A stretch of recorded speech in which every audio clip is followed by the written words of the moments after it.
Ta vision apaise mon cœur et je peux t'aimer encore. Ta paix au-dedans de moi est sans comparaison possible et le monde plus en s'occupe car à toi je me soumets. Tu m'as confié pour m'instruire ta sagesse. Tu m'as préservé de toute souillure pour que je sois pur devant toi. Marcher selon tes voies. Maintenant les ténèbres sont bannies. Vers la lumière, mon Seigneur me guide. Je louerai mon Dieu encore et encore. Voici qu'il est bon, le Dieu de mon salut. Je louerai mon Dieu encore et encore. Voici qu'il est bon, le Dieu de mon salut. Alors si les gens se demandent ce qui a bien pu m'arriver, c'est que c'est coule en moi et je ne peux pas la contenir. Il y a la joie dans mes entrailles qui fait danser toute ma vie. La lumière de mon Seigneur me conduit vers sa demeure. Je louerai mon Dieu encore et encore. Voici qu'il est bon, le Dieu de mon salut. Je louerai l'Éternel encore et encore. Voici qu'il est bon, le Dieu de mon salut. Je louerai Jésus-Christ encore et encore. Voici qu'il est bon, le Dieu de mon salut.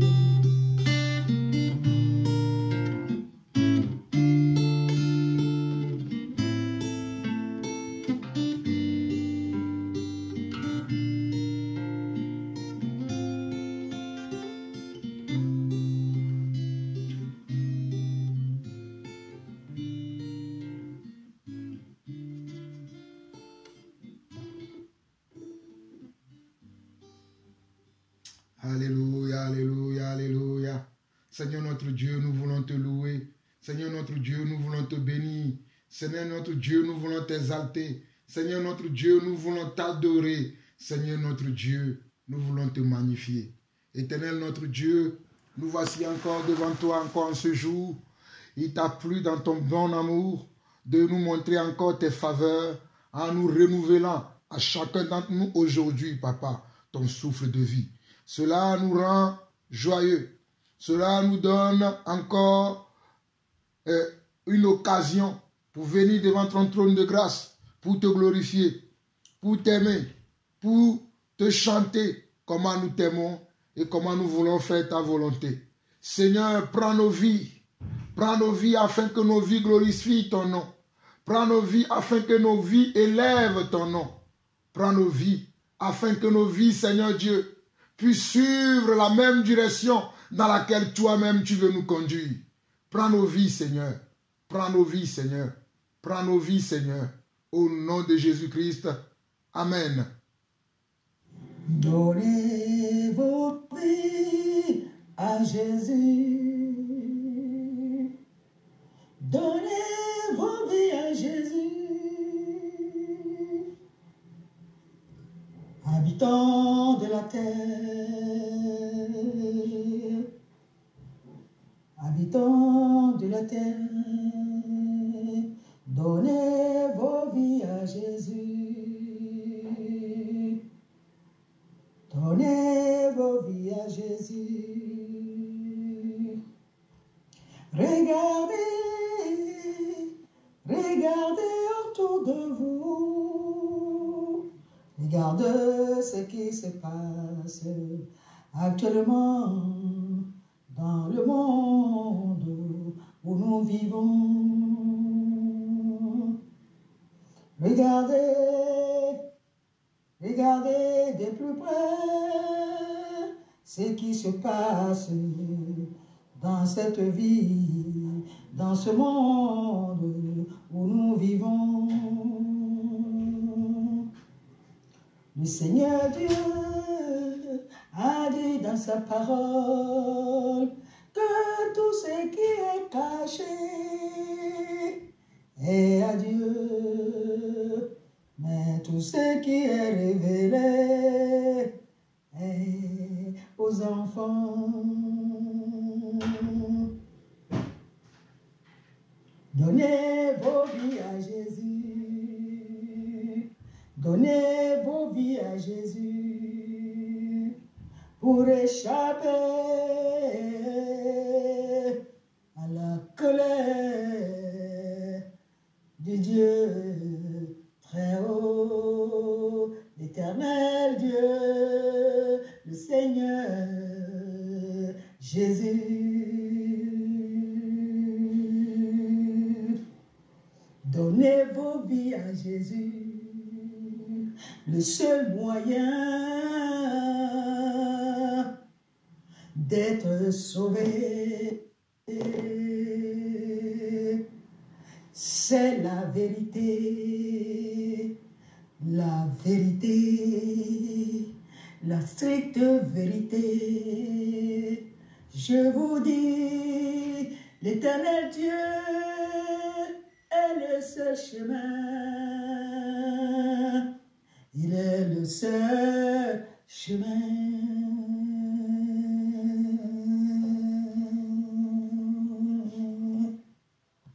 Alléluia, alléluia, alléluia. Oh Jésus, notre roi, notre Dieu. Oh Jésus, notre Père. Oh Jésus, notre frère. Oh Jésus, notre Dieu. Oh Jésus, notre conducteur. Nous savons que toi seul, tu es le chemin. Nous savons que toi seul, tu es la vie. Nous savons que toi seul, tu es la vérité. Nous savons que toi seul, tu es la vérité. Viens nous délivrer de tout mensonge. Viens nous délivrer de tout mensonge. Seigneur, il y a des mensonges qui sont dans nos vies. Il y a des mensonges qui sont dans nos cœurs. Il y a des mensonges qui circulent aujourd'hui dans le monde. Mais nous t'en supplions que ta vérité vienne nous délivrer, que ta vérité vienne nous consoler, que ta vérité vienne nous affranchir, Jésus. Oh Seigneur, viens nous affranchir ce matin.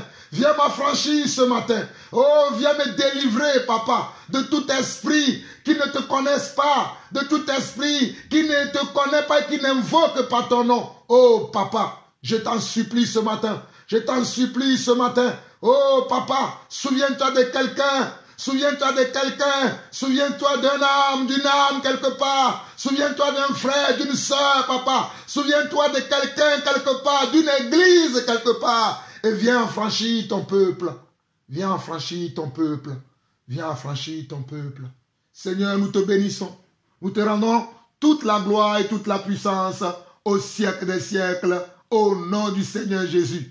Seigneur, à présent, je m'apprête à répondre à une question qu'une sœur m'a envoyée, mais que je pense que cette question peut bénir toute l'église, peut bénir des frères et sœurs. Seigneur, utilise-moi, Seigneur Dieu, afin que je puisse venir édifier, afin que je puisse venir affermir, afin que je puisse venir apporter une réponse à ton église. Mais Seigneur, comme c'est toi qui est le maître incontesté de l'église, je prie, Papa, que toi-même tu puisses répondre à ton église par rapport aux questions que les sœurs ou les frères me posent, peut-être certains frères, certaines sœurs vont se retrouver dans la même question que je vais répondre aujourd'hui. Je t'en supplie, Père, que toi-même tu puisses leur répondre, aller au-delà de ce que moi je ne peux pas dire, de ce que moi je n'ai pas encore compris. Toi, tu peux aller au-delà de ces choses dans la vie de mes frères, dans la vie de mes sœurs et dans ton église. Je te rends grâce déjà parce que tu l'as déjà fait. À toi la gloire, l'honneur, la puissance pour des siècles, au nom de Jésus-Christ. Amen. Mes chers frères et sœurs, je profite de cette occasion pour saluer encore toute l'église à travers le monde entier. Je vous salue, vous mes frères qui sont au Canada, ceux qui sont en Afrique du Sud, ceux qui sont en Angola, ceux qui sont au Congo, ceux qui sont au Bénin, au Togo, au Ghana, ceux qui sont au Maroc, en Algérie, ceux qui sont en Allemagne, en Belgique, en Hollande, en Angleterre et même ici en France. Et je vais saluer spécialement aujourd'hui la sœur Alice de l'église de Nice et je profite également pour saluer tous les frères et sœurs qui sont à Nice. Je profite également pour saluer l'église de Nice et nous allons voir ensemble la question que la sœur Alice m'a posée. J'ai déjà répondu à cette question à la sœur, mais je pense, à mon avis, que beaucoup de frères ou beaucoup de sœurs, peut-être, sont dans la même pensée. Voilà pourquoi j'aimerais partager cette question avec vous et essayer en même temps de la répondre. Voici la question que la sœur m'a posée. Écoutez sa question. Et j'ai un peu de mal quand j'entends de cantiques, de chansons que nous chantons parfois, où nous disons, par exemple, Saint-Esprit, viens. Moi, j'ai un peu de mal à dire Saint-Esprit, viens, parce que je sens dans mon corps que le Saint-Esprit n'est pas loin de moi, il est déjà en moi. Voilà pourquoi je n'arrive pas à dire Saint-Esprit, viens. Comment je dois l'appeler pour venir s'il est déjà en moi, il est déjà dans mon cœur? Je ne peux pas le dire Saint-Esprit, viens. Je préfère plutôt de dire Saint-Esprit, fus, que dire Saint-Esprit, viens. Ou Saint-Esprit, sois. Peut-être. Dis-moi si le Saint-Esprit soit, c'est un bon mot ou pas. Alléluia. Alléluia. Alléluia. J'ai un peu de mal quand j'entends de cantiques, de chansons que nous chantons parfois, où nous disons, par exemple, Saint-Esprit, viens. Moi, j'ai un peu de mal à dire Saint-Esprit, viens, parce que je sens dans mon corps que le Saint-Esprit n'est pas loin de moi, il est déjà en moi. Voilà pourquoi je n'arrive pas à dire Saint-Esprit, viens. Comment je dois l'appeler pour venir s'il est déjà en moi, il est déjà dans mon cœur? Je ne peux pas le dire Saint-Esprit, viens. Je préfère plutôt de dire Saint-Esprit, fus, que dire Saint-Esprit, viens. Ou Saint-Esprit, sois. Peut-être. Dis-moi si le Saint-Esprit soit, c'est un bon mot ou pas. Merci. Alléluia, alléluia, alléluia. Vous avez entendu la question de la sœur. Nous la bénissons. Nous prions que le Seigneur, notre Dieu, que le Seigneur, le Saint-Esprit, qui a dit lui-même dans 1 Jean chapitre 2, que l'onction que je vous ai donnée, que cette onction peut vous enseigner toutes choses. Je prie mon Père, je prie Seigneur Saint-Esprit, afin que tu puisses enseigner ta fille, afin que tu puisses lui montrer la vérité, afin qu'elle ne soit plus dans la confusion, mais qu'elle sache que c'est toi qui la conduis, que c'est toi qui la dirige, au nom majestueux de Jésus-Christ. Amen, amen et amen. Cette question a été une question que j'ai déjà traitée plusieurs fois. Mais comme je répète souvent, je dis qu'il y a des gens des fois qui sont des nouvelles personnes qui sont en train de suivre nos enseignements. Il y a des nouvelles personnes qui sont en train de recevoir nos prédications. Et En d'autres mots, l'apôtre Paul et même l'apôtre Pierre ont dit également dans les Écritures, vous pouvez aller lire ça dans Colossiens, et vous pouvez le voir également dans le livre de 2 Pierre chapitre 1 et Colossiens chapitre 3, Paul et Pierre disaient la même chose en disant qu'ils ne cesseront jamais de vous répéter les mêmes choses, sachant que ces choses sont pour vous salutaires.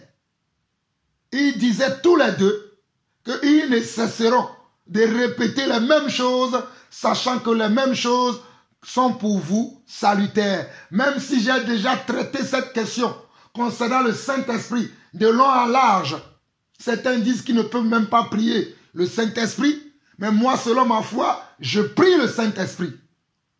Je le demande de venir à moi et je le prie aussi, parce que je sais que la personne du Saint-Esprit, ce n'est que Yeshua Mashiach. Ce n'est que Yeshua Mashiach. Ça peut paraître bizarre pour certaines personnes, mais c'est la grâce que Dieu m'a fait de révéler à moi quelle est l'identité du Saint-Esprit. Je prie qu'il te révèle à toi aussi quelle est l'identité du Saint-Esprit. Quelle est l'identité du Saint-Esprit? Alors je vais répondre à la question que vous avez écoutée. Amen. Nous allons dans Jean chapitre 14. Jean chapitre 14, nous allons voir le verset 15 et le verset 16 rapidement jusqu'au verset 17. Après, nous allons voir également le verset 26.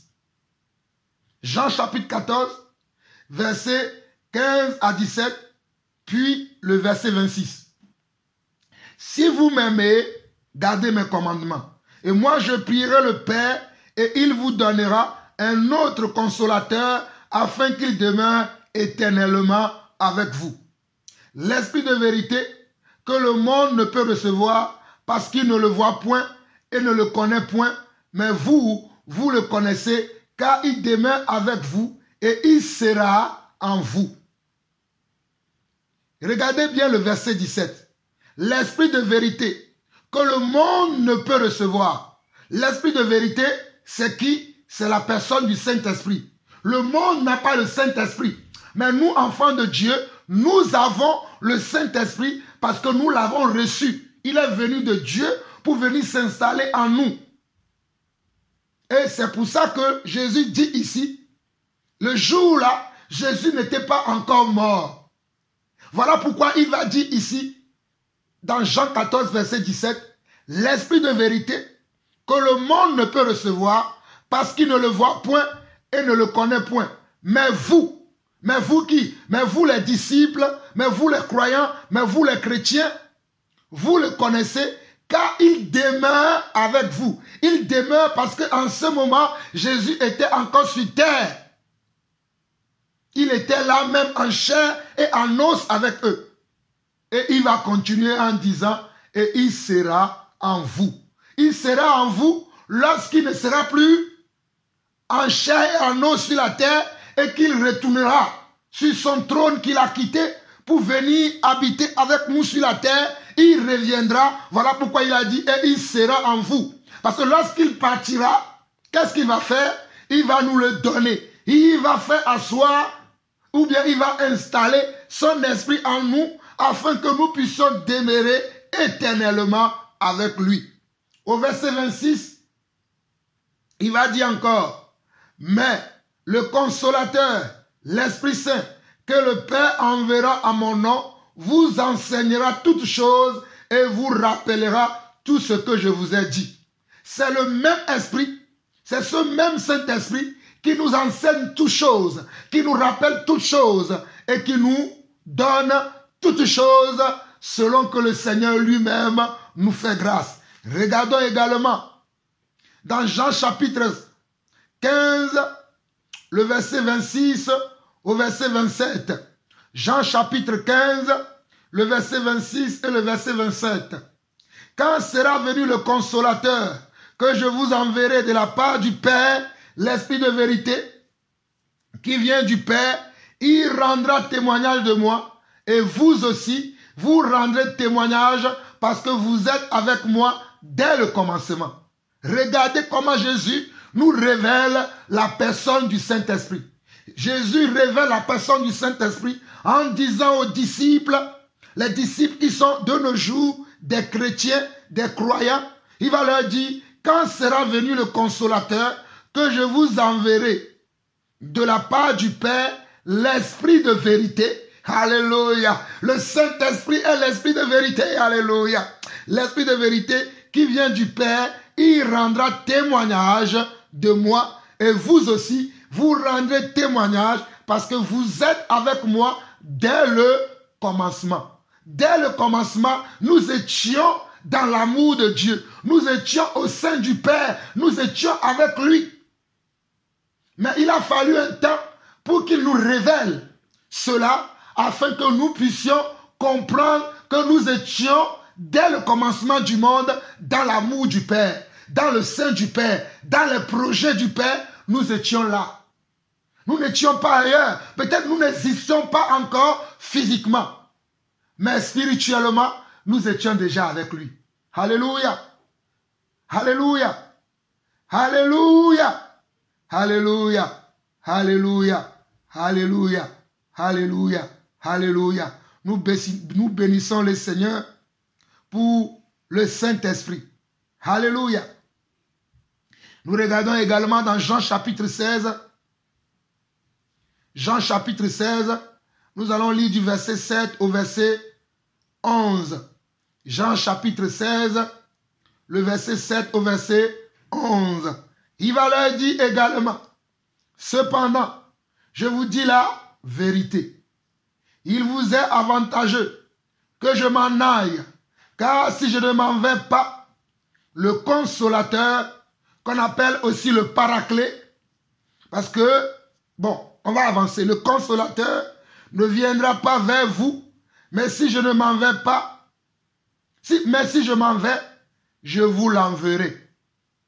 Et quand il sera venu, il convaincra le monde en ce qui concerne le péché, la justice et le jugement. En ce qui concerne le péché, parce qu'il ne croit pas en moi. Voilà pourquoi quand nous avons vu dans Jean chapitre 14, le verset 17, il a dit que le monde ne peut voir parce que le monde ne croit pas. Pour voir le Saint-Esprit, il faut croire. Pour voir le Saint-Esprit, il faut croire. Voilà pourquoi Jean chapitre 14, le verset 17, Jean chapitre 14, le verset 17 dit que le monde ne peut le voir parce que le monde ne croit pas en Jésus. Alléluia. Le monde ne croit pas en Jésus.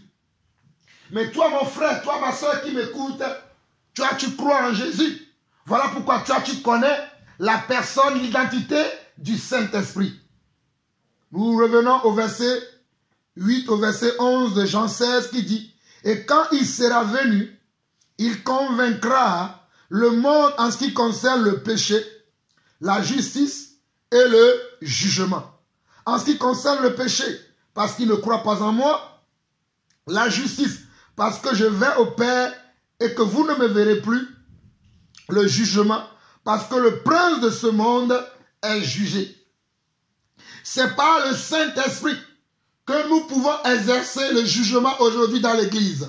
C'est le Saint-Esprit qui nous dit que cette chose est bonne et telle autre n'est pas bonne. C'est le Saint-Esprit qui nous amène à discerner ce qui est bonne de ce qui n'est pas bonne, de ce qui est bien de ce qui n'est pas bien. C'est le Saint-Esprit qui fait ce travail-là dans l'Église, dans notre cœur et dans nos familles.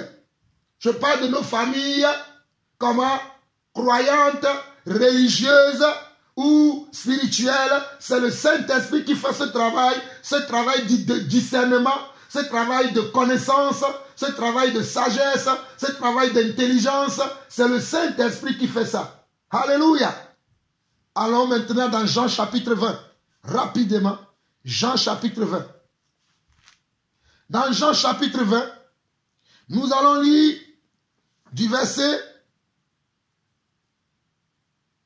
21 au verset 23. Alléluia.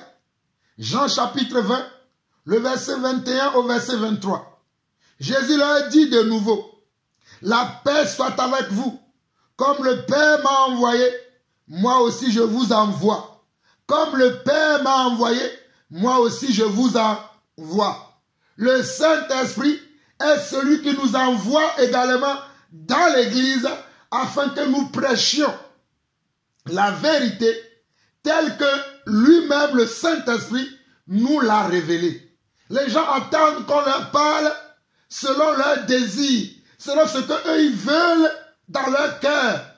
Mais ils ont oublié que le Saint-Esprit est le chef de l'Église, est le conducteur de l'Église et c'est lui qui coordonne tout dans l'Église. Mais les gens sont là, ils sont dans une disposition de cœur voulant que nous leur disons ce qu'eux ils veulent. Mais ils ont oublié que nous avons un conducteur et le conducteur de l'Église, c'est le Saint-Esprit. Alléluia. Le conducteur de l'Église, c'est le Saint-Esprit, mon frère. C'est le Saint-Esprit, ma soeur. Voilà pourquoi des fois, nous demeurons dans la confusion parce que le Saint-Esprit ne parle pas comme nous. Il n'a pas notre langage. Son langage est différent de notre langage.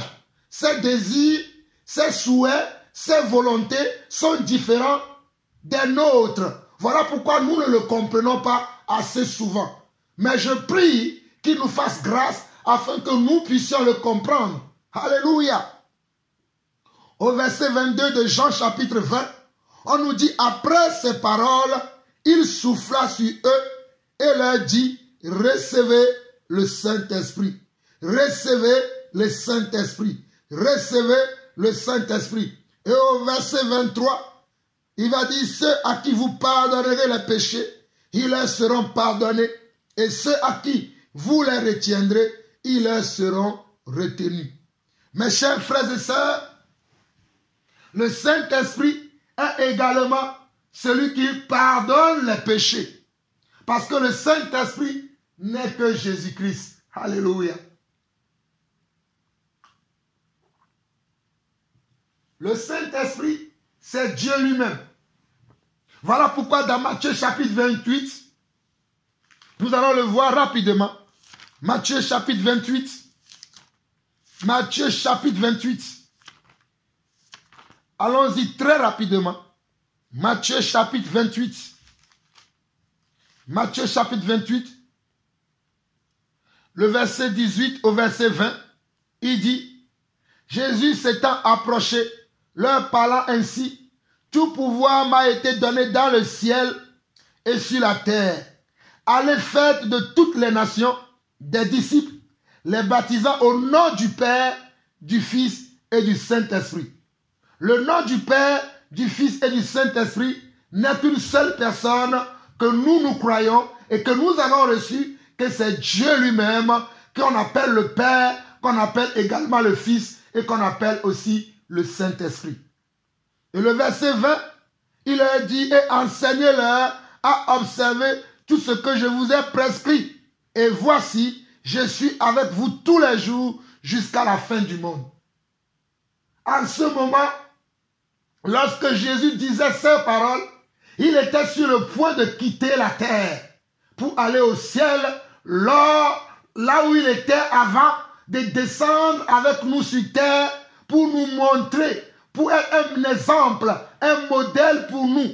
Je dis bien que lorsque Jésus prononçait ces paroles que nous avons lues dans Matthieu chapitre 28, du verset 18 au verset 20, et de Jean chapitre 20, le verset 21 au verset 23, il était sur le point de quitter la terre pour retourner sur son trône dans les cieux. Je répète encore, cette parole que je vous ai lue dans Matthieu chapitre 28, le verset 18 au verset 21, et Jean chapitre 20, le verset 21 au verset 23, Jésus était sur le point de quitter la terre et retourner au ciel, là où il était avant de descendre sur la terre. Et lorsqu'il avait dit, dans Jean chapitre 20, le verset 21, recevez le Saint-Esprit, les apôtres l'ont reçu à ce moment-là. Ils l'ont reçu, parce que la Bible dit que la parole de Dieu ne peut jamais retourner à Dieu sans avoir accompli comment son effet, sans avoir accompli comment le but, la mission pour laquelle elle est sortie. La parole, elle est sortie de la bouche de Dieu, disant, recevez le Saint-Esprit. Les apôtres l'ont reçu. Alléluia. Ils les ont reçus. Souvenez-vous dans Genèse chapitre 1, lorsque Dieu créa l'homme, à la fin, lorsque Dieu avait pris la terre, il avait composé l'homme de la terre. Mais l'homme était inanimé. L'homme était sans mouvement. L'homme était sans parole. L'homme était sans âme et sans esprit. Mais lorsque Dieu souffla dans sa narine, lorsque Dieu souffla, l'homme a reçu comment? La vie. L'homme a reçu l'Esprit de Dieu pour devenir une âme comment? Vivante. C'est alors que l'homme a commencé à mouvoir, à parler et à agir. C'est juste pour vous donner une explication afin que vous compreniez. Allons maintenant dans Actes chapitre 1. Actes chapitre 1. Actes chapitre 1. Actes chapitre 1. Actes chapitre 1. Nous allons lire du verset 8 au verset 11. Actes chapitre 8, Actes chapitre 8 et chapitre 1 du verset 8 au verset 11 qui dit ceci. Mais vous recevrez une puissance,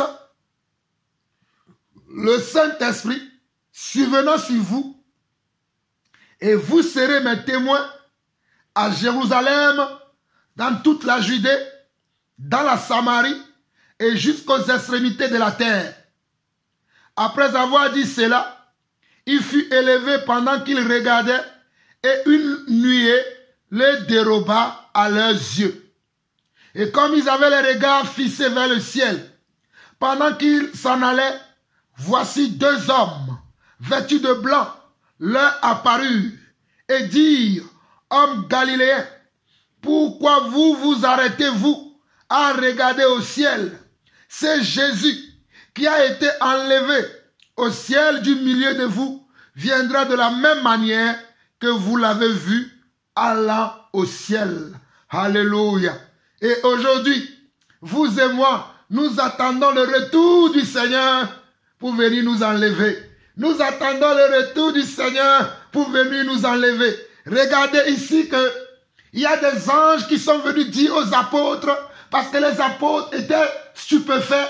Ils étaient dans l'étonnement de regarder comment Jésus a été enlevé devant eux. Et cet enlèvement représentait son retour dans son royaume, son retour sur son trône qui est dans les cieux. Alléluia. Il retournait là où il était avant de venir sur la terre. Avant de venir sur la terre, il était quelque part. Alléluia.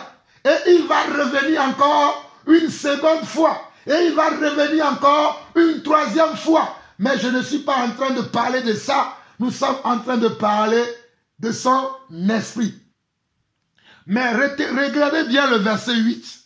Le verset 8 dit, mais vous recevrez une puissance. Donc, le Saint-Esprit a également plusieurs facettes. Alléluia. Le Saint-Esprit a également plusieurs facettes. Je répète encore. Le Saint-Esprit a également plusieurs facettes, plusieurs caractéristiques que nous ne pouvons pas simplement dire qu'il est en nous et c'est bon. Il est en nous, c'est bon. Je suis d'accord qu'il est en nous. Alléluia. Comme je vous l'ai montré dans Jean 20, le verset 22, que le Seigneur a soufflé sur les apôtres afin que les apôtres reçoivent le Saint-Esprit. Il est bien évidemment vrai qu'à ce moment-là, ils ont reçu la personne du Saint-Esprit. Mais puisque la personne du Saint-Esprit a plusieurs caractéristiques, plusieurs facettes, plusieurs formes, il fallait que les apôtres, les disciples puissent expérimenter les différentes facettes de l'esprit. les différentes formes de l'esprit et les différentes caractéristiques de l'esprit. Voilà pourquoi vous allez entendre souvent que même moi-même quand je prêche, je parle en langue, je chanterai en langue et je vais même dire Saint-Esprit aide-moi, mais pourtant il est à l'intérieur de moi. Alléluia. Quand j'utilise ce langage, je veux simplement dire que le Saint-Esprit puisse utiliser ses autres formes, ses autres caractères afin de m'aider à faire sa volonté. Est-ce que je me fais comprendre ou pas? Lorsque je vais dire Saint-Esprit aide-moi, mais je sais que je suis déjà conduit par l'Esprit. Je sais que je suis déjà animé de l'Esprit. Mais je le sollicite encore. Je le prie. Je lui demande Saint-Esprit aide-moi. Ou je vais dire Saint-Esprit viens sur moi. Parce qu'il a aussi une puissance de force. Il a aussi une puissance de force. Alléluia. Et nous allons voir ça. Et vous allez comprendre mieux le langage de l'Esprit.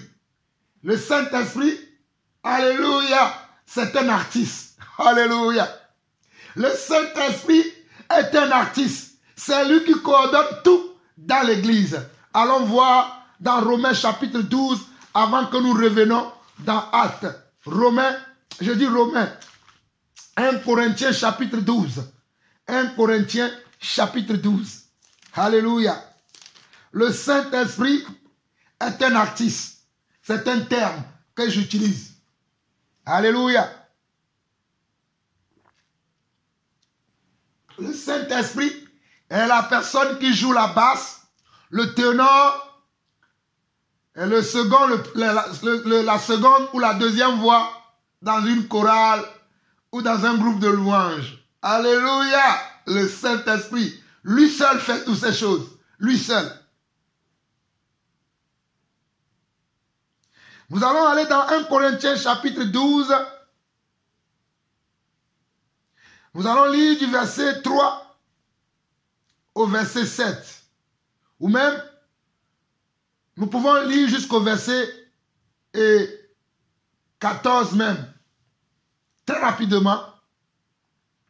C'est pourquoi je vous déclare que personne, s'il parle par l'Esprit de Dieu, ne dit Jésus est anathème. Et que personne ne peut dire Jésus est le Seigneur si ce n'est pas le Saint-Esprit. Je ne sais pas si vous comprenez ou si vous voyez la même chose comme moi.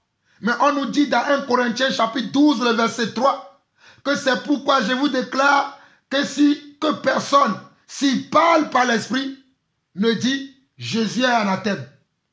Tu ne peux pas dire que Jésus est le Seigneur et en même temps dire que Jésus est maudit. C'est impossible.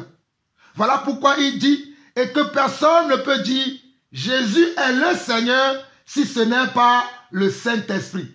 Jésus, c'est le Seigneur. Mais c'est le Saint-Esprit qui te le révèle. Alléluia. Ce n'est pas un homme qui va te le révéler, mais c'est le Saint-Esprit qui va te révéler l'identité de Jésus-Christ.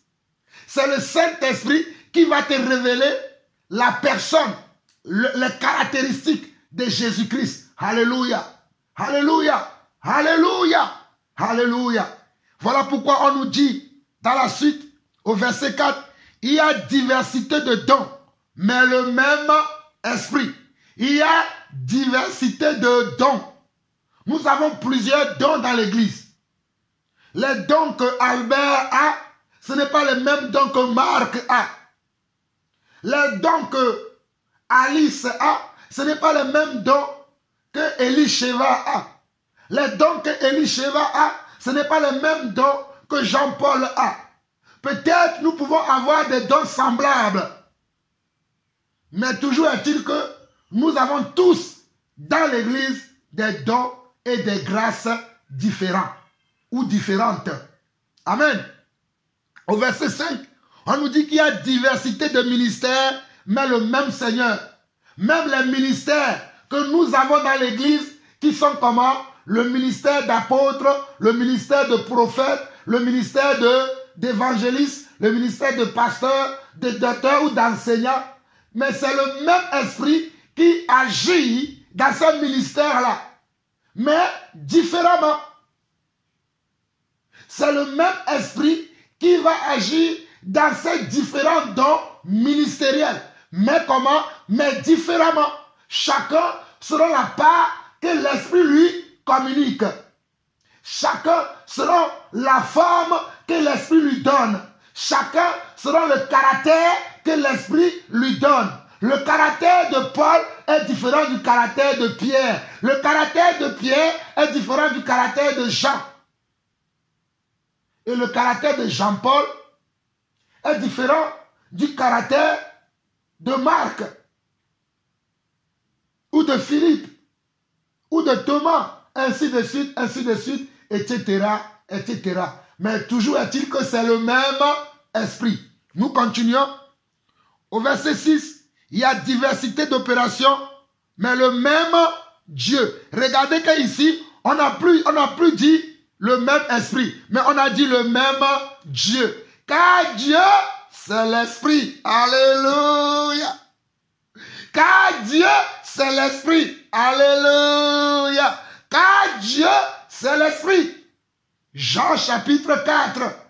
Car Dieu, c'est l'esprit. Et il faut que tous ceux qui l'adorent en esprit et en vérité. Alléluia. Souvenez-vous déjà que je vous ai lu dans Jean chapitre 14, 15 et 16, que le Saint-Esprit, c'est l'esprit de vérité. Mais Jean va nous dire, Jean va nous révéler que oh Dieu, c'est l'esprit. Paul va nous révéler aussi que oh Dieu, c'est l'esprit. C'est merveilleux. Dieu, c'est l'esprit. Ce n'est pas un mot. Voilà pourquoi les gens ont tendance à croire que Dieu, c'est un mot. Mais Dieu, c'est l'esprit. Dieu, ce n'est pas de la chair, mais Dieu, c'est l'esprit. Voilà pourquoi les gens ne comprennent pas les mots dans la Bible. Ils sont là, ils vont faire la guerre avec les mots. Mais ils doivent chercher l'esprit qui est derrière chaque mot de la Bible. Alors ils comprendront le Seigneur. Mais cela aussi, c'est l'esprit qui le fait. Cela aussi, c'est l'esprit qui le fait. C'est l'esprit qui nous le montre. Nous ne pouvons pas le comprendre par notre intellect.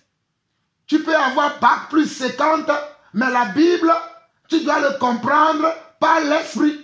Les œuvres de l'esprit dans la Bible sont expliquées, sont interprétées. Par comment? Par l'esprit. Car Dieu, c'est l'esprit, et il faut que ceux qui l'adorent en esprit et en vérité. Voici ce que nous prêchons. Car Dieu, c'est l'esprit. Et il faut que ceux qui l'adorent en esprit et en vérité. Car Dieu, c'est l'esprit. Alléluia. Car Dieu, c'est l'esprit. J'aimerais que cela résonne en vous comme un réma, comme une révélation, afin que vous compreniez ça. Car Dieu, c'est l'esprit. 2 Corinthiens 3, verset 17. Nous n'avons pas le temps d'aller lire toutes ces choses. 2 Corinthiens 3, verset 17. Jean 3, 34. L'esprit, c'est également une parole. Alléluia. Vous voyez, Jean 3, 34. Jean 3, 34. Recevez ces paroles et retenez ces paroles. 2 Corinthiens 3, 17. Et allez regarder dans Jean 4 aussi également. Mais ce sont les mêmes choses que Dieu nous dit. Mais ce sont des esprits. Alléluia. C'est un esprit, un seul esprit qui agit de plusieurs et de différentes façons. Amen. Nous continuons au verset 7. Or, à chacun, la manifestation de l'esprit est donnée pour l'utilité commune. Or, à chacun d'entre nous, à chacun des membres de l'Église, Dieu va octroyer une partie de l'esprit. Dieu va octroyer, ou bien le Saint-Esprit va octroyer une partie de lui pour que tu sois capable de faire certaines choses que d'autres personnes ne sont pas capables de faire, mais c'est simplement à toi que Dieu a donné cette forme, cette capacité, ce caractère-là. Mais d'autres personnes ne l'ont pas. Mais à toi, il t'a donné ça, mais pour toute l'église, afin que toute l'église puisse en bénéficier. Verset 8. En effet, à l'un est donné par l'Esprit. On peut dire à l'un est donné par Dieu. Voilà pourquoi nous disons que Dieu, c'est l'Esprit. Alléluia. Voilà pourquoi nous disons également que l'Esprit, c'est Dieu. Voilà pourquoi on dit en effet à l'un est donné par l'Esprit une parole de sagesse, à un autre une parole de connaissance selon le même esprit ou selon le même Dieu. Il y a un seul Dieu et il y a un seul esprit. Nous n'avons pas deux dieux, nous n'avons pas trois dieux, nous n'avons pas quatre dieux, nous n'avons pas plusieurs dieux, mais nous avons un seul Dieu et un même esprit. Alléluia. En effet, à l'un est donné par l'esprit une parole de sagesse, à un autre une parole de connaissance selon le même esprit, à un autre la foi par le même esprit, à un autre le don de guérison par le même esprit, à un autre le don d'opérer des miracles, à un autre la prophétie, à un autre le discernement des esprits, à un autre la diversité des langues, à un autre l'interprétation des langues. Et regardez bien le verset 11. Regardez bien le verset 11. Il est écrit, un seul et même esprit opère toutes ces choses, les distribuant à chacun en particulier comme il le veut. Je répète encore, un seul, 1 Corinthiens 12, verset 11, un seul et même esprit opère toutes ces choses, les distribuant à chacun en particulier comme il les veut. Comme il veut, il opère dans la vie de chacun d'entre nous différemment. Le Saint-Esprit peut venir sur moi, je vais chanter pendant des heures en langue. Par contre, il peut arriver à quelqu'un d'autre, lui il va faire quoi? Lui il va prêcher avec force. Il va révéler l'identité de Jésus-Christ sous plusieurs angles et sous plusieurs formes. À un autre, il va prier pour quelqu'un, quelqu'un va recevoir la guérison. À un autre, quelqu'un va donner une parole, quelqu'un va révéler la signification de cette parole. Quelqu'un d'autre, il va être capable de prophétiser, de pouvoir voir les choses cachées, de pouvoir révéler les mystères de Dieu. Il y a un seul et même esprit qui opère ces choses dans l'église. Un seul et même esprit. Et c'est voilà pourquoi nous disons que l'esprit, c'est encore Dieu. Parce que c'est Dieu qui fait toutes choses. Alléluia. C'est Dieu qui fait toutes choses. Voilà pourquoi nous disons que le Saint-Esprit, c'est encore Dieu. Mais beaucoup ne le comprennent pas. Voilà pourquoi avant de commencer cet enseignement, j'ai prié que même si moi je dis ce que je connais, qui ne te convainc pas, demande à Dieu que lui-même, il t'enseigne. Voilà ce que nous prêchons pour que vous compreniez quelle est la grâce que Dieu nous a faite. Voilà. Alléluia. Je continue du verset 12 au verset 14. Je vous conseille à la maison, pour des raisons de temps, je vais m'arrêter au verset 14 dans ce passage. Mais pour vous qui êtes chez vous, à la maison, continuez jusqu'à la fin de ce passage, vous allez comprendre beaucoup de choses. Alléluia. Car comme le corps est un et a plusieurs membres, et comme tous les membres du corps, malgré leur nombre, ne forment qu'un seul corps, ainsi en est-il de Christ. Regardez ici. Car comme le corps est un et a plusieurs membres, et comme tous les membres du corps, malgré leur nombre, ne forment qu'un seul corps, ainsi en est-il de Christ. Y a-t-il de la contradiction dans ce passage? Non. Ici, il est question de Jésus, il est question de l'Esprit, il est question de Dieu. Voilà pourquoi je vous ai parlé de Matthieu chapitre 28, le verset 18 au verset 22 ou 21. Voilà pourquoi je vous ai parlé de ça lorsque Jésus a dit, vous allez aller leur baptiser au nom du Père, du Fils et du Saint-Esprit. Il est en train de parler de la même personne et d'une seule personne. Pas de deux ou de trois personnes, mais il parle d'une seule et unique personne qu'on appelle Dieu, qu'on appelle Elohim, qu'on appelle Adonai, qu'on appelle El Shaddai, qu'on appelle... Il a plusieurs noms. Mais c'est une seule personne. C'est lui qu'on appelle aussi la parole. C'est lui qu'on appelle aussi Jésus. C'est lui qu'on appelle aussi comment? L'homme de Galilée. C'est lui seul.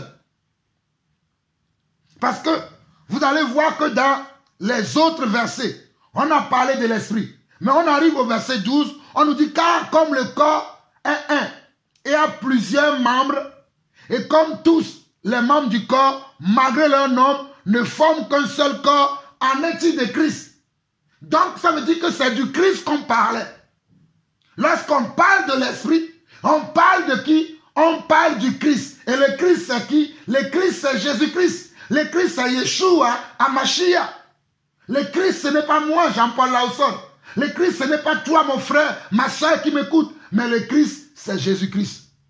Au verset 13, nous avons tous en effet été baptisés dans un seul esprit. C'est-à-dire, nous avons tous été baptisés au nom d'un seul Dieu. Est-ce que c'est le jour où tu as reçu ton baptême? Tu as reçu ton baptême dans le nom de plusieurs dieux?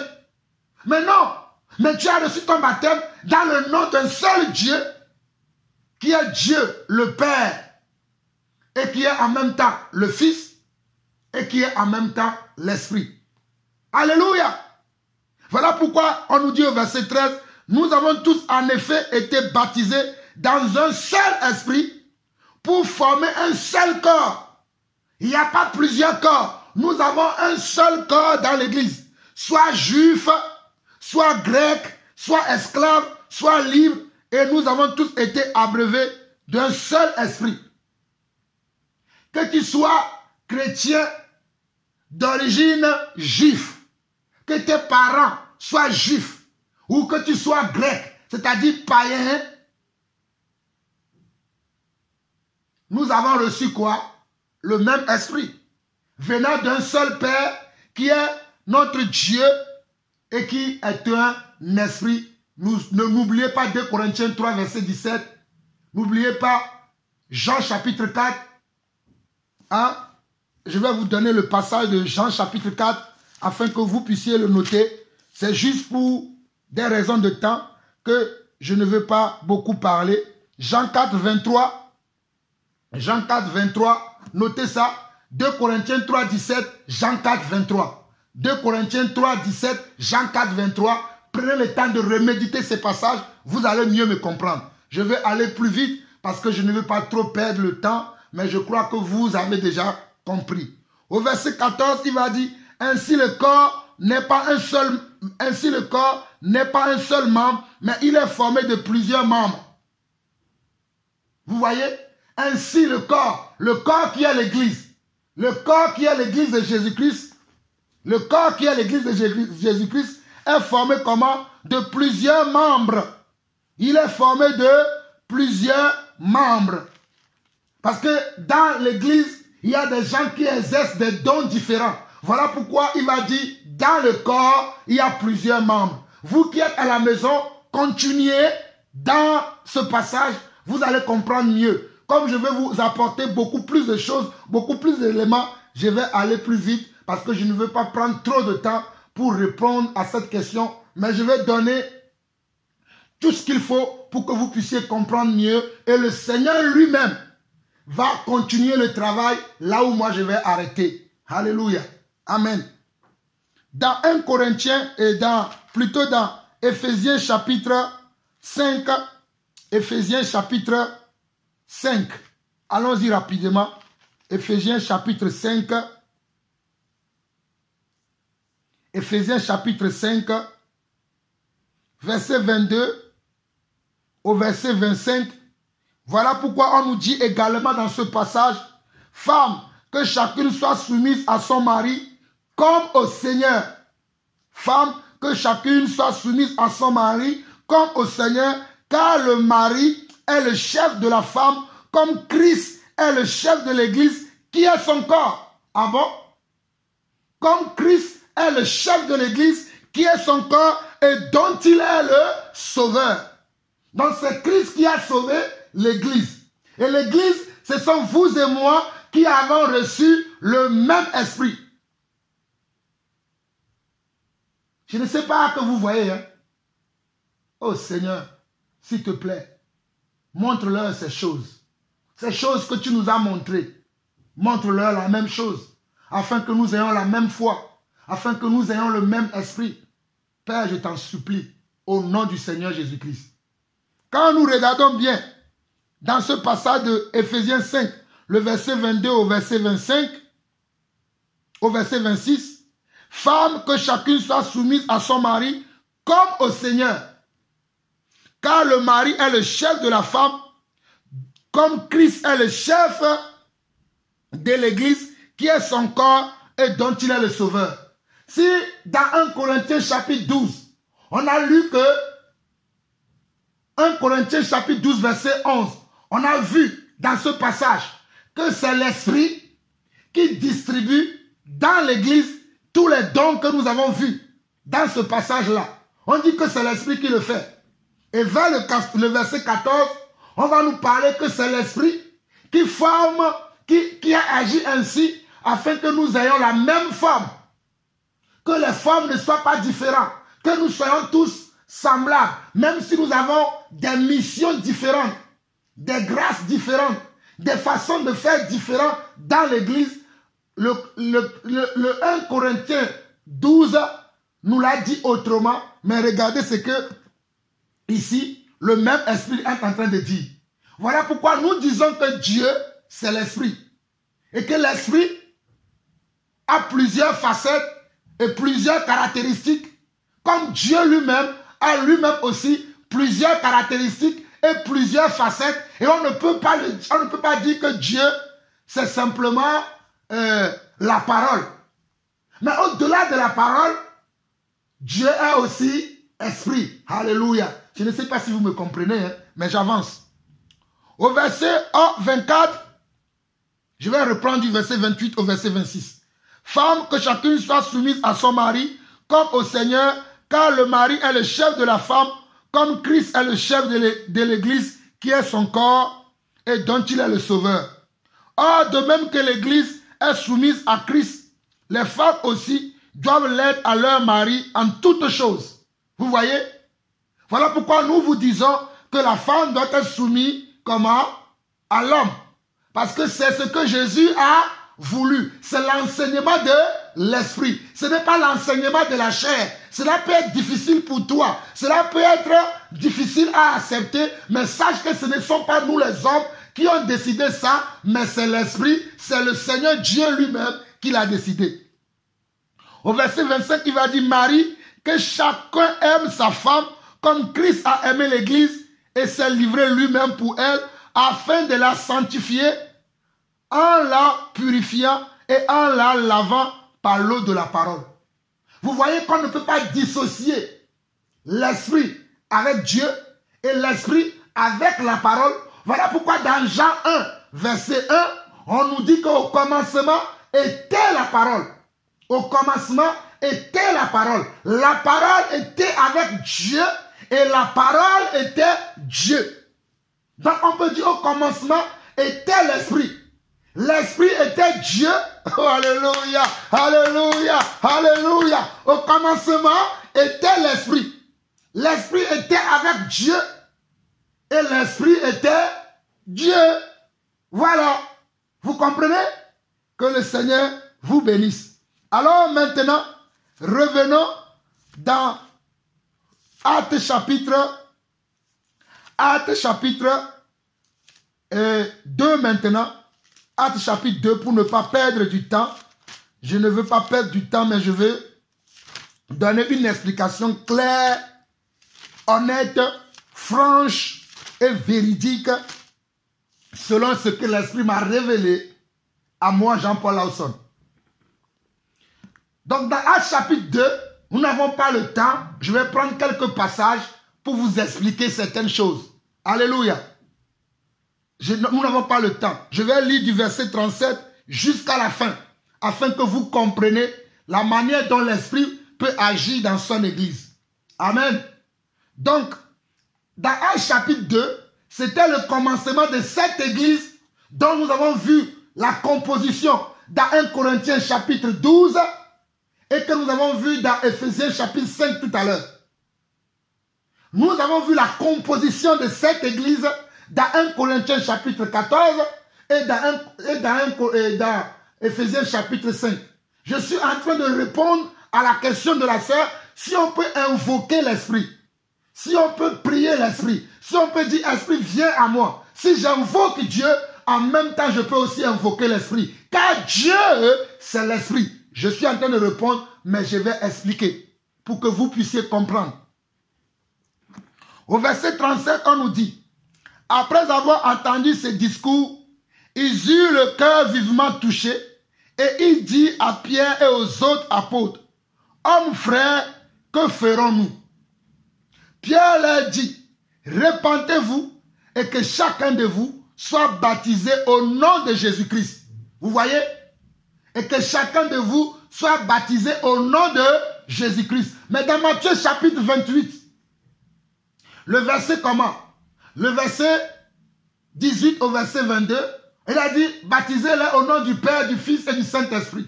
Ici, on dit, baptisez-les au nom du Seigneur Jésus-Christ. Ça veut dire que le baptême que tu vas faire, tu vas le faire au nom d'une seule personne. Au nom de qui? Au nom de Jésus. Tu dois le faire au nom d'une seule personne. Au nom de qui? Au nom de Dieu. Et c'est qui ce Dieu-là? C'est Jésus-Christ. Au nom de quel esprit? D'un seul esprit. Quel esprit? Le Saint-Esprit. Vous comprenez maintenant? Voilà pourquoi il a dit au nom du Père, du Fils et du Saint-Esprit. Et voilà pourquoi on dit au nom de Jésus-Christ. Parce que c'est Jésus-Christ qui a révélé Dieu. C'est Jésus-Christ qui a aussi révélé l'Esprit. Donc on va nous dire que, mes frères, j'avance. Que le Seigneur vous ouvre les yeux spirituels afin que vous compreniez ces choses. Pierre leur dit, repentez-vous et que chacun de vous soit baptisé au nom de Jésus-Christ à cause du pardon de vos péchés et vous recevrez le don du Saint-Esprit. Car la promesse est pour vous, pour vos enfants et pour tous ceux qui sont au loin, en aussi grand nombre que le Seigneur, notre Dieu, les appellera.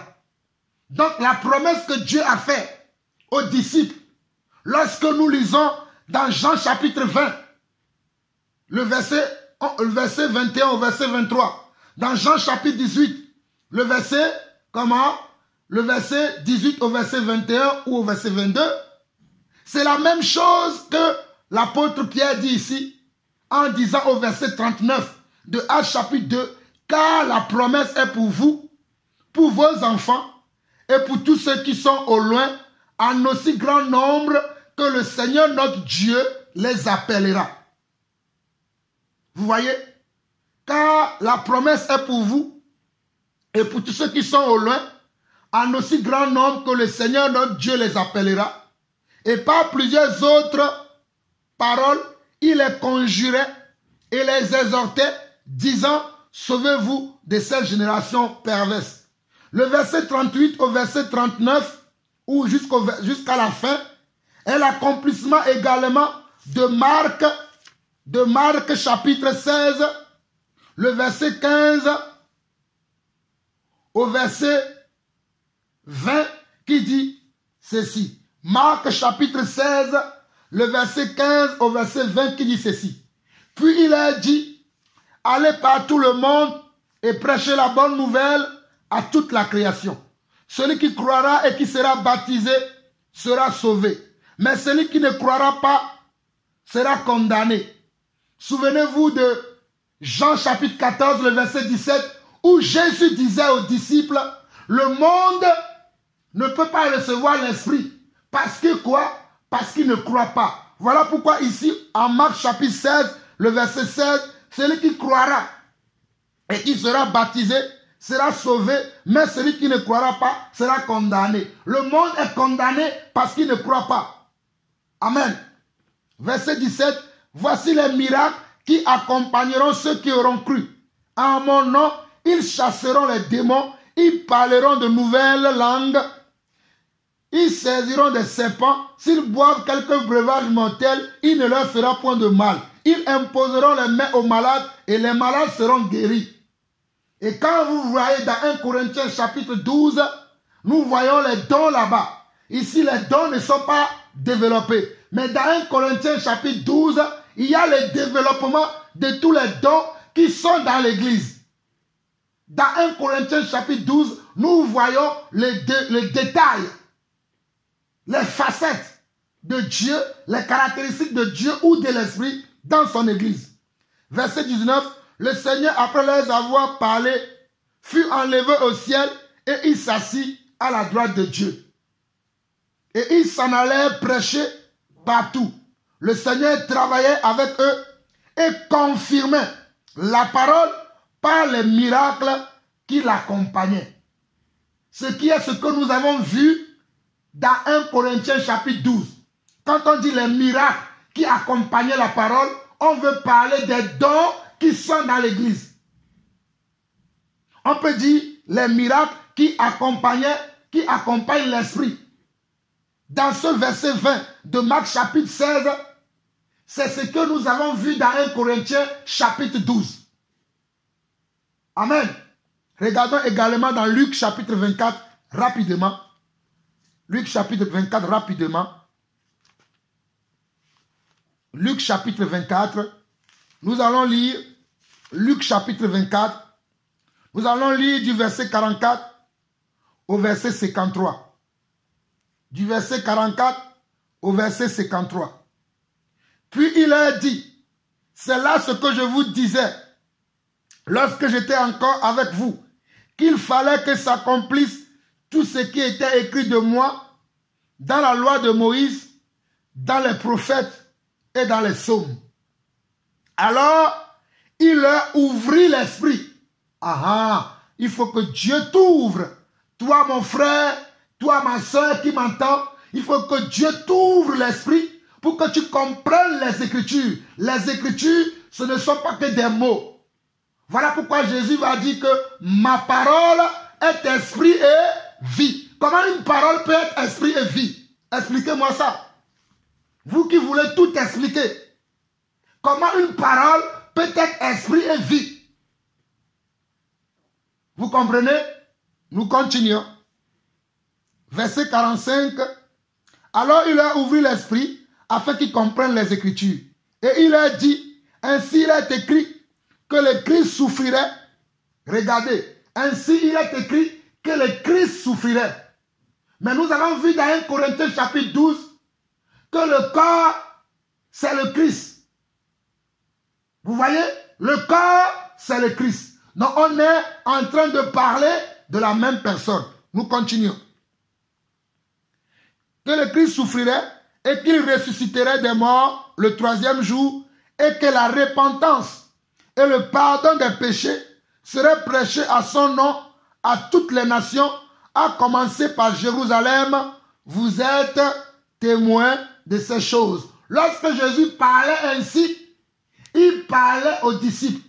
Voilà pourquoi je vous dis que le passage que nous sommes en train de lire dans Actes chapitre 2, le verset 37 jusqu'à la fin, c'est l'accomplissement de ce que nous avons vu dans Marc chapitre 16, dans Matthieu chapitre 20 et dans Jean 20. Voici l'accomplissement de ces choses que nous voyons dans Actes chapitre 2. Je vais finir dans Luc chapitre 24. C'est aussi l'accomplissement. Je vais finir la lecture pour votre compréhension équilibrée. Verset 49 au verset 53. Et voici, j'enverrai sur vous ce que mon Père a promis, mais vous restez dans la ville jusqu'à ce que vous soyez revêtus de la puissance d'en haut. Regardez ce que Jésus dit ici, au verset 49. Et voici, j'enverrai sur vous ce que mon Père a promis, mais vous restez dans la ville jusqu'à ce que vous soyez revêtus de la puissance d'en haut. Il les conduisit jusque vers Béthanie et ayant levé les mains, il les bénit. Moi aussi je te bénis mon frère. Je te bénis, ma soeur. Reçois la puissance de l'Esprit. Reçois la puissance de l'Esprit au nom de Jésus-Christ. Verset 51.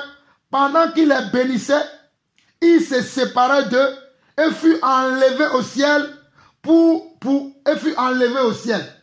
Je vous ai montré ça dans Actes chapitre 1. Nous avons lu à partir du verset comment? À partir du verset 8. C'est l'accomplissement de ce que nous voyons ici dans Luc chapitre 24. Ce que nous avons vu tout à l'heure dans Actes chapitre 1, commençant par le verset 8, c'est ce que nous lisons ici. Au verset 52, pour eux, après l'avoir adoré, ils retournèrent à Jérusalem avec une grande joie et ils étaient continuellement dans le temple, louant et bénissant Dieu. Vous voyez, les disciples, après avoir écouté ces choses, ils sont retournés et continuaient leur travail, leur mission, conduits par l'Esprit. Revenons maintenant dans Actes chapitre 2. Nous allons voir 2-3 passages et je vais conclure par là. Revenons, nous étions au verset 40, nous allons continuer du verset 41 jusqu'au verset 47. Ceux qui acceptèrent sa parole furent baptisés et en ce jour-là, le nombre des disciples augmenta d'environ 3000 âmes. Ils persévéraient dans l'enseignement des apôtres, dans la communion fraternelle, dans la fraction du pain et dans les prières. Regardez verset 42. Ceux qui avaient accepté la parole là, le jour où Pierre a prêché, nous n'avons pas eu le temps de voir ce que Pierre a dit, mais nous avons eu le temps de voir la réponse par rapport aux questions que les hommes ont posées après avoir écouté le discours de Pierre. C'était la question qu'ils ont posée, c'était au verset 37, et Pierre a répondu au verset 38 jusqu'au verset 40. Pierre et les autres apôtres. Et après, l'église a démarré. L'église dans laquelle tu es aujourd'hui a démarré. Amen. Nous continuons au verset 42. Ils persévéraient dans l'enseignement des apôtres, dans la communion fraternelle, dans la fraction du pain et dans les prières. La crainte s'emparait de chacun et ils faisaient beaucoup de prodiges et de miracles par les apôtres. Tous ceux qui croyaient étaient dans le même lieu et ils avaient tout en commun. Ils vendaient leurs propriétés et leurs biens et ils en partageaient le produit entre eux tous selon les besoins de chacun. Ils étaient chaque jour tous ensemble assidus au temple. Voilà pourquoi ceux qui ne veulent plus être assidus à leur lieu de communion, nous disons également que cela n'est pas de la volonté de Dieu. Si Dieu t'a donné un lieu de rassemblement, un lieu où tu as le temps pour se rafraîchir l'esprit avec tes frères, tu dois être aussi assidu là-bas parce que tu as aussi un travail, tu as aussi un ministère à délivrer là-bas, où tu as peut-être un don de grâce de Dieu à administrer dans ta communauté. Voici ce que nous prêchons au nom de Jésus. Nous avançons. Ils rompaient le pain dans les maisons et prenaient leur nourriture avec joie et simplicité de cœur. Ils rompaient également le pain dans les maisons. Ce n'est pas simplement dans nos lieux où nous avons l'habitude d'être réunis à un grand nombre que nous pouvons nous dire qu'il y a l'église. Même nous pouvons nous réunir aussi en petit nombre dans les maisons, dans les endroits où nous avons la capacité, nous pouvons aussi le faire. Comme les apôtres aussi à leur époque, ils le faisaient. Que celui qui a des oreilles pour entendre, entende. Je continue. Au verset 47, louant Dieu et trouvant grâce auprès de tout le peuple, et le Seigneur, regardez ici, c'est là où je vais vous montrer une révélation, que lorsqu'on parle de l'Esprit, on parle de la même personne et on parle de Jésus-Christ ou on parle de Dieu Adonai. Ou Adonai. Ou Dieu a plusieurs noms. Ou le Dieu d'Abraham, d'Isaac ou de Jacob. Alléluia. Au verset 47, on nous dit, louant Dieu et trouvant grâce auprès de tout le peuple, et le Seigneur ajoutait chaque jour à l'église ceux qui étaient sauvés. Nous avons vu dans Éphésiens chapitre 5, le verset 22, qui était le chef de l'église. Donc l'église n'a pas deux chefs. Et là, on nous a dit que c'est Jésus qui était le chef. Ici, on l'appelle le Seigneur. Quand on dit le Seigneur, on parle aussi de Dieu, c'est-à-dire de Dieu d'Abraham, Dieu d'Isaac et Dieu de Jacob. On parle aussi du Christ. On parle aussi de l'homme de Galilée, le Galiléen. Alléluia. Et c'est lui qui ramène les gens à l'église. Ce n'est pas moi, Jean-Paul Lawson, qui est allé à la croix pour quelqu'un. Mais lui, le Seigneur, lui, l'Esprit, il est allé à la croix pour toi et pour moi. Et lui, il est allé à la croix pour nous qui sommes l'église. C'est lui qui a été à la croix, qui a été humilié, qui a été comment? Accusé à tort. Tous nos péchés sont tombés sur lui. Tous nos manquements, nos erreurs, nos vices, nos hypocrisies, nos jalousies, nos envies, nos excès de table, nos gloutonneries, nos fornications, nos mensonges, toutes ces choses sont tombées sur lui pour qu'il soit le chef de l'église. Amen. Alléluia. Amen. Donc nous allons voir quelque chose dans Actes chapitre 4 maintenant. Et nous sommes presque à la fin. Il nous reste deux, trois passages à vous révéler et je vais donner la conclusion finale. Et cette question aussi aura sa réponse aujourd'hui. Dans Actes chapitre 4, nous allons lire du verset 12 au verset 31. Actes chapitre 4, verset 12 au verset 31. Nous n'avons pas le temps. Si vous êtes à la maison, prenez le temps de lire tout le chapitre de Actes chapitre 4. Amen. Il n'y a de salut en aucun autre, car il n'y a sous le ciel aucun autre nom qui a été donné parmi les hommes par lequel nous devions être sauvés. Il n'y a de salut en aucun autre, car il n'y a sous le ciel aucun autre nom qui a été donné parmi les hommes par lequel nous devions être sauvés. Au verset 13, lorsqu'il vit l'assurance de Pierre et de Jean, il fut étonné, sachant que c'étaient des hommes du peuple sans instruction, et il est reconnu pour avoir été avec Jésus. Mais comme il voyait là, près d'eux, l'homme qui avait été guéri, il n'avait rien à répliquer. Ici, nous avons les apôtres qui ont commencé. Vous pouvez même lire les chapitres d'avant, c'est-à-dire les chapitres 3, le chapitre 2, 3, pour qu'on puisse mieux comprendre ce qui se passe ici dans le chapitre 4. Pour des raisons de temps, je fais un petit résumé pour que vous puissiez comprendre l'essentiel par rapport à la réponse que je donne à la question de la sœur. Amen. Donc, les apôtres ont commencé à parler de Jésus, ont commencé à parler de la personne de Jésus, et la personne de Jésus, qui est l'Esprit, les utilisait et de telle manière que les apôtres accomplissaient des miracles, ils accomplissaient des signes, ils accomplissaient des prodiges. Et ils ne parlaient qu'au nom d'une seule personne, c'est-à-dire ils ne parlaient qu'au nom d'un seul esprit, qui est le Saint-Esprit. Amen. Mais les hommes vont avoir des comportements envers eux. Les hommes méchants, les hommes jaloux, les hommes pervers vont avoir certains genres de comportements envers les apôtres. Et les apôtres vont aussi avoir un certain genre d'attitude. Et nous allons voir tout ça là, ici maintenant, en continuant la lecture au verset 13 de Actes chapitre 4. Lorsqu'il vit l'assurance de Pierre et de Jean, il fut étonné, sachant que c'étaient des hommes du peuple sans instruction, et il est reconnu pour avoir été avec Jésus.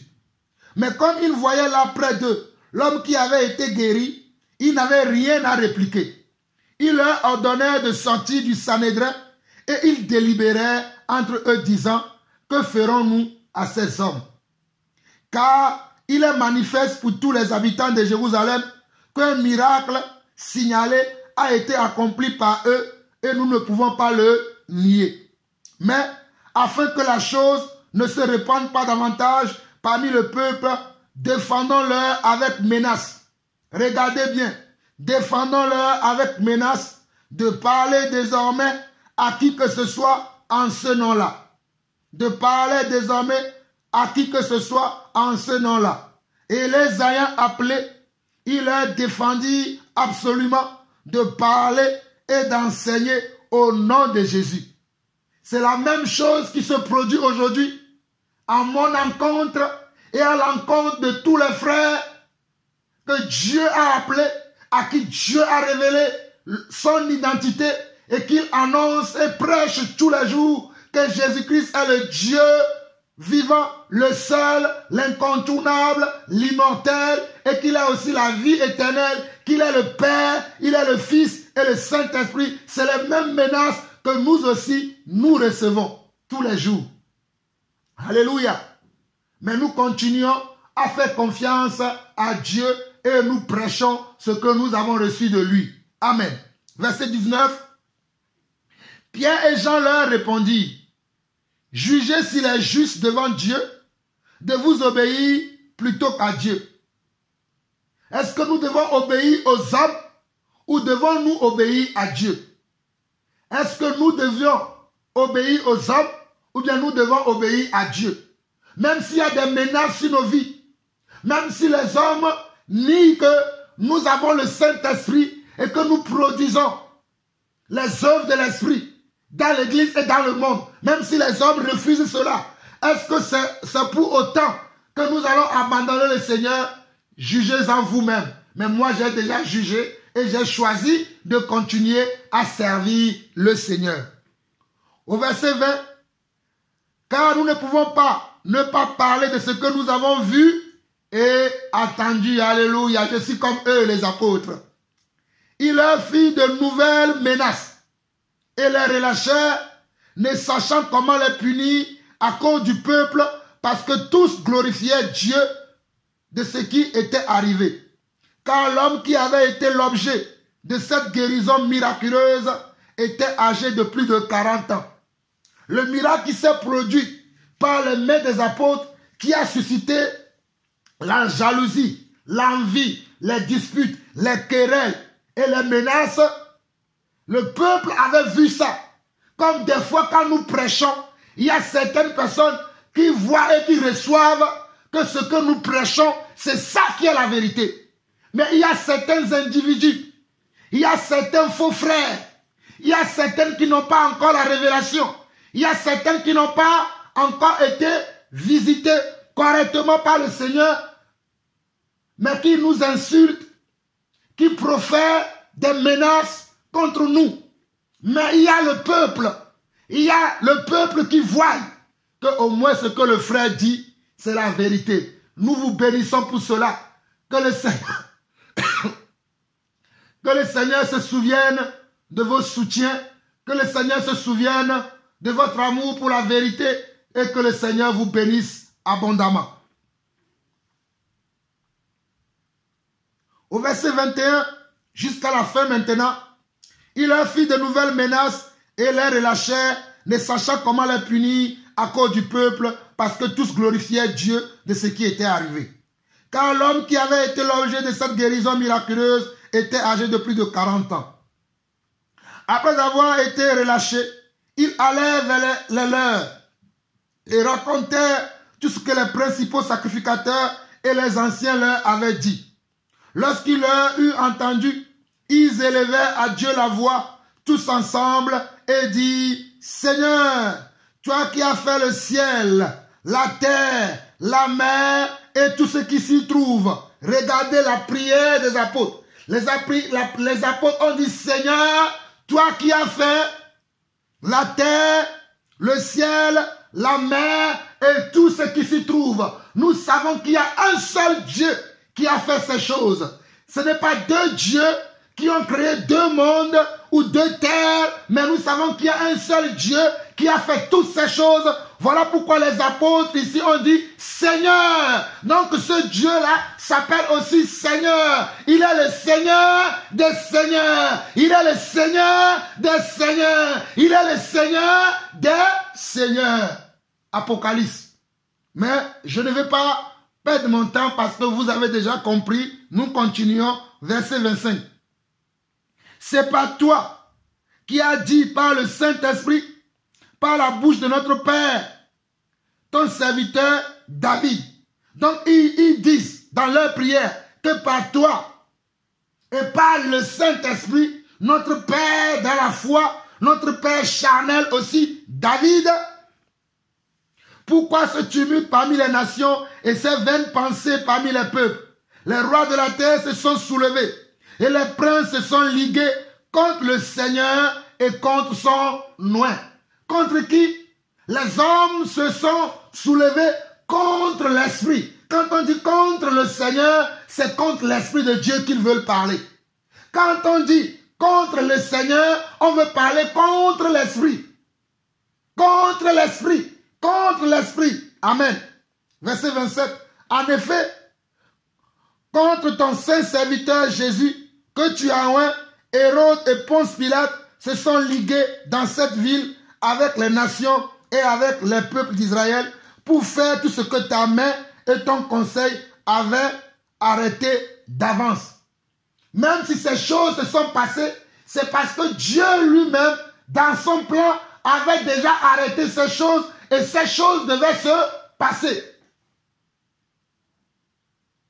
Voilà pourquoi quand nous avons lu dans Luc chapitre 24, Jésus, qui était l'Esprit, disait à ses disciples qu'il fallait que s'accomplisse de lui tout ce qui était écrit dans la loi de Moïse, dans les prophètes et dans les psaumes. Donc, ce qui était arrivé à Jésus-Christ avait été écrit d'avance. Ce qui s'était produit à cette année-là à Jérusalem avait été écrit d'avance et les psaumes en ont parlé, les prophètes en ont parlé, la loi de Moïse en avait parlé. Ce n'était pas du nouveau pour les disciples. Parce que Dieu, l'Esprit, leur avait ouvert l'Esprit afin qu'ils le comprennent. Je prie pour que toi qui m'entends, où que tu sois, au nom de Jésus, reçois maintenant le Saint-Esprit. Je souffle sur toi. Je souffle sur toi. Je souffle sur toi. Je souffle sur toi. Par la foi, reçois le Saint-Esprit. Reçois le Saint-Esprit afin que tu comprennes les Écritures. J'avance. Au verset 28. Pour faire tout ce que ta main et ton conseil avaient arrêté d'avance. Et maintenant, Seigneur, vois leur menace et donne à tes serviteurs d'annoncer ta parole avec une pleine assurance en étendant tes mains pour qu'ils se fassent des guérisons, des miracles, des prodiges par le nom de ton saint serviteur Jésus. Donc Jésus, le nom de Jésus que nous appelons, c'est aussi un serviteur. Donc Jésus aussi était un serviteur. Jésus aussi était un prophète. Jésus aussi était un apôtre. Jésus aussi était un évangéliste. Jésus aussi était un enseignant. Jésus aussi était un docteur. Jésus aussi était un chantre. Il était aussi un chantre. Alléluia. Voilà pourquoi c'est lui qui distribue les dons dans l'église aujourd'hui. Alléluia. Amen. Et au verset 31, on nous dit quand il eut prié, le lieu où ils étaient assemblés trembla. Quand le Saint-Esprit est dans un endroit, il y a du bruit. Alléluia. Oh, alléluia. Quand le Saint-Esprit agit dans un endroit, parfois il peut y avoir des bruits terrestres. Il peut y avoir des mouvements terrestres. Il peut y avoir des mouvements physiques parce que le Saint-Esprit est là. Voilà pourquoi quand je prêche des fois, ma voix fait des grondements. Alléluia. Ma voix est tellement forte parce que c'est l'Esprit qui agit. Comprenez ces choses. On nous dit au verset 31, quand ils lui priaient, le lieu où ils étaient assemblés trembla. Ils furent tous remplis du Saint-Esprit et ils annonçaient la parole de Dieu avec assurance.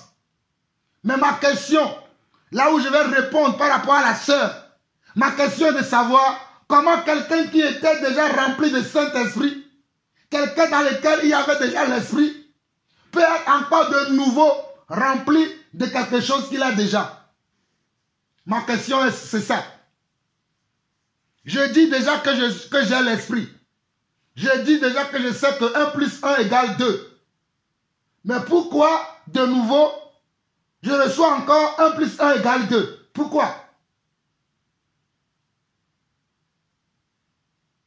Si nous nous posons de bonnes questions au Seigneur, nous aurons de bonnes réponses. C'est là le problème. Nous, les croyants aujourd'hui, nous, les disciples aujourd'hui, nous ne posons pas de bonnes questions au Seigneur. Nous sommes là parce que les gens rencontrent des choses que nous avons ramassées peut-être sur le net, un ramassis de mensonges, ce qui fait que des fois, quand l'Esprit nous utilise, nous sommes dans les questionnements. Nous nous demandons, est-ce que c'est l'Esprit qui me parle ou c'est la chair? Est-ce que c'est l'Esprit qui agit en moi ou c'est la chair? Parce que nous avons tellement écouté des faux enseignements, des gens qui n'ont pas encore reçu la révélation de l'Esprit, mais qui annoncent aussi des choses qui sont contraires à la foi.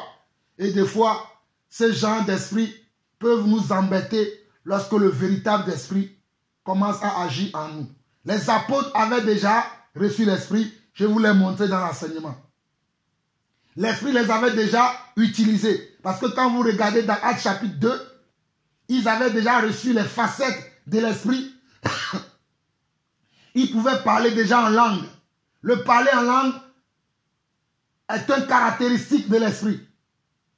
Est une facette de l'Esprit. Ce n'est pas la finalité de l'Esprit. Alléluia.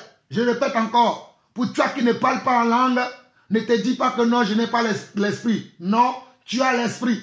Mais le parler en langue, le fait de dire, oh Rabosa, Irekeria, Mairon Doreheria, ce n'est qu'une facette de l'Esprit. Ce n'est qu'un comportement de l'Esprit. L'Esprit va au-delà de ça. L'Esprit va au-delà de ça et 1 Corinthiens 12 nous l'a montré. Donc ici, les apôtres avaient déjà l'Esprit. Ils étaient déjà remplis d'Esprit. Mais on nous dit que le lieu où ils étaient assemblés, quand ils avaient reçu ces menaces, quand ils avaient reçu ces interdictions, quand que toutes ces choses se passaient et que eux, ils sont rentrés en eux-mêmes et ils ont commencé à invoquer le Seigneur, le Saint-Esprit a surgi de nouveau là où ils étaient. Alléluia. Là où ils étaient, le Saint-Esprit a surgi de nouveau pour leur donner une nouvelle expérience, pour leur donner comment? Une nouvelle compétence, pour leur donner comment? Une nouvelle connaissance, une nouvelle révélation. Voilà pourquoi les apôtres, après, ils ont travaillé avec puissance, avec force, parce que le Saint-Esprit s'est manifesté. Le Saint-Esprit se manifeste de plusieurs façons. Et je peux l'invoquer. Parce que le Saint-Esprit, je peux dire le Saint-Esprit, viens faire, viens agir. Quand je dis ça, ce n'est pas un péché. Même s'il est en moi déjà, je peux encore de nouveau l'invoquer. Mais Dieu ne dit-il pas déjà que quand nous prions, qu'il sait déjà ce que nous voulons lui demander? Mais qu'est-ce qu'il nous dit? Matthieu chapitre 6. Mais il nous dit, on va lire ça très rapidement. Il faut que vous compreniez ces choses. Il faut que vous compreniez ces choses. Matthieu chapitre 6. Le verset 8. Ne leur ressemblez pas, car votre Père sait de quoi vous avez besoin avant que vous ne lui demandiez. Lisons à partir du verset 7 pour que vous puissiez comprendre le verset 8. Il dit, en priant, ne multipliez pas de vaines paroles comme les païens qui s'imaginent qu'à force de paroles, ils seront exaucés. Ne leur ressemblez pas, car votre Père sait de quoi avez-vous besoin avant que vous ne lui demandiez. Donc, le Seigneur donnait un avertissement aux disciples de ne pas, lorsqu'il prie, qu'il ne répète pas les paroles vaines, croyant que c'est en répétant les paroles plusieurs fois qu'ils seront exaucés. Ce n'est pas la répétition de la parole, ce n'est pas la répétition de ta prière qui va faire que tu vas être exaucé. Mais c'est l'esprit dans lequel tu pries. Parce que Dieu regarde au cœur et non pas à l'apparence. C'est l'esprit dans lequel que tu pries. C'est la disposition de ton cœur que Dieu va regarder. Parce que avant même que tu n'ouvres la bouche pour solliciter que ce soit l'aide de l'esprit, que ce soit l'aide du Seigneur, j'utilise ces deux termes afin que ceux qui ne comprennent pas puissent comprendre. Que ce soit l'aide de l'esprit, que ce soit l'aide du Seigneur, le Seigneur sait déjà que tu vas prier pour quelque chose. Le Seigneur sait déjà que lorsque tu loues, alléluia, c'est lui que tu loues. Le Seigneur sait déjà que lorsque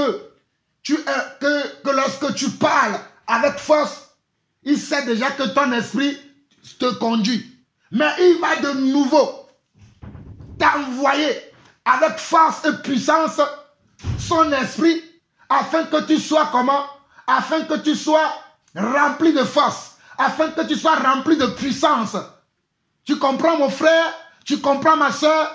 Dans certaines situations, devant certaines épreuves, devant certains cas, lorsque nous sommes dans certaines situations, peut-être nous sommes en train d'intercéder, peut-être nous sommes en train de prier pour un frère, pour une soeur, prier pour quelque chose, pour que cette prière soit efficace, pour que cette prière soit forte, l'Esprit va nous aider d'une manière à laquelle nous ne nous attendons pas. Ou peut-être c'est nous-mêmes qui allons dire dans notre prière, Saint-Esprit, utilise-moi. Saint-Esprit, viens encore sur moi avec force. Parce que tu en as besoin par rapport à la situation, par rapport à l'épreuve, par rapport au combat dans lequel tu te trouves. Acte 10. Acte 10, verset 38. Et il reste, on va lire après 1 Corinthiens chapitre 14 et nous allons nous arrêter là pour aujourd'hui. Acte 10, verset 38 dit ceci. Vous savez comment Dieu a oint du Saint-Esprit et de force. Vous voyez, le Saint-Esprit, c'est aussi un esprit de force. Dans Acte chapitre 1, nous avons vu que c'est une puissance. Parce que le Seigneur a dit, vous recevrez une puissance. Donc l'esprit, non seulement c'est une puissance, mais c'est également de la force. Donc il dit, vous savez comment Dieu a oint du Saint-Esprit et de force Jésus de Nazareth qui allait de lieu en lieu, faisant du bien et guérissant tous ceux qui étaient sous l'emprise du diable, car Dieu était avec lui. Car Dieu était avec lui. Quand Dieu est avec nous, il est en nous sous forme de l'esprit. Et cet esprit a plusieurs facettes. Cet esprit a plusieurs expressions. Je ne peux pas fermer l'esprit dans une seule expression. Ah, il est déjà en moi. C'est bon. Bon, il te sera fait selon ta foi. Amen. Il te sera fait selon ta foi.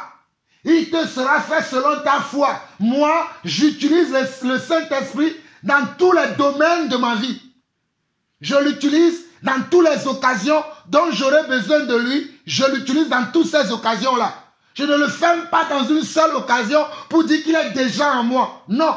S'il doit venir sur moi comme un feu dévorant, qu'il vienne sur moi comme un feu dévorant. S'il doit m'utiliser comme un marteau, qu'il m'utilise comme un marteau. S'il doit m'utiliser comme de la force, qu'il m'utilise comme de la force. S'il doit venir sur moi comme un vent, qu'il vienne sur moi comme un vent et que je ne sache pas d'où je viens, où je vais. Également Jean chapitre 4. Vous comprenez?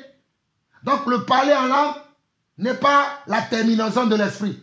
L'esprit est capable de faire plusieurs choses selon notre disponibilité de cœur, selon l'ouverture que nous lui donnons, selon la force que nous lui laissons d'utiliser en nous. Vous comprenez? Selon l'ouverture que nous-mêmes nous lui donnons, selon la force que nous-mêmes nous lui permettons. Si je m'enferme, je dis que moi, je ne veux pas que le Saint-Esprit vienne sur moi, c'est ta décision. Il ne viendra pas sur toi. Mais ouvre-toi simplement. Dis, Saint-Esprit, viens sur moi. Tu verras comment le Saint-Esprit va venir sur toi avec une puissance et avec force. Dans 1 Corinthiens chapitre 14, le verset 1 au verset 4, il dit, recherchez l'amour, aspirez aux dons spirituels, mais surtout à celui de prophétie. Vous voyez, on dit aspirer aux dons spirituels. Donc les dons que nous avons dans l'église, elles sont spirituelles, elles ne sont pas charnelles. Tu ne dois pas réfléchir à ces dons-là. Ce sont des dons qui sont spirituels. Elles ne sont pas comment? Elles ne sont pas littéraires. Elles sont spirituelles par la vertu de l'esprit qui nous le communique. Voilà pourquoi l'apôtre Paul va dire, recherchez l'amour, parce que l'amour doit être la motivation de tout ce que nous faisons dans le royaume de Dieu. Mais il va dire, aspirer aux dons spirituels, mais surtout à celui de prophétie, ce que nous avons déjà vu dans 1 Corinthiens chapitre 12. En effet, il va dire, en effet, celui qui parle en langue ne parle pas aux hommes, mais à Dieu, car personne ne le comprend, et c'est en esprit qu'il dit des mystères. Vous comprenez?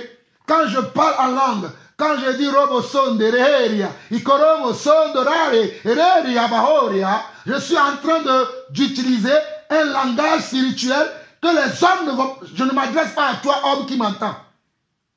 Mais je m'adresse à l'esprit. Je suis en train de me parler à mon Dieu qui m'a donné ce canal afin que je puisse m'adresser à lui pour pouvoir faire son œuvre. Voilà pourquoi il va dire dans la suite au verset 2, verset 2 jusqu'au verset 4, il dit, en celui qui parle en langue ne parle pas aux hommes, mais à Dieu. Quand je parle en langue, je ne parle pas aux hommes, je parle à Dieu, car personne ne le comprend, et c'est un esprit qui dit des mystères. Ce que je dis que tu ne comprends pas, effectivement, ce sont des mystères pour toi. Mais je le dis en esprit, afin de m'édifier. On nous dit, celui qui prophétise, au contraire, parle aux hommes, les édifie, les exhorte et les conseille et les console. Celui qui prophétise, c'est quelqu'un qui donne une parole que les hommes peuvent comprendre. Voilà pourquoi cette parole peut consoler, peut édifier et peut comment? Et peut exhorter. Mais celui qui parle en langue, le verset 4 où je vais m'arrêter, celui qui parle en langue s'édifie lui-même. Celui qui prophétise édifie l'église. Lorsque je parle en langue, je suis en train de m'édifier spirituellement afin de prophétiser à l'église. Alléluia, alléluia, alléluia, alléluia. Voilà pourquoi j'aime beaucoup parler en langue. Parce que quand je parle en langue, je m'édifie afin que les prophéties puissent sortir de moi. Alléluia. Afin que je puisse annoncer des prophéties. Les gens sont là dans l'église, ils pensent aujourd'hui que lorsqu'on prophétise, on va toujours dire « Ainsi parle le Seigneur ». Non. Des fois, dans certains enseignements, nous prophétisons.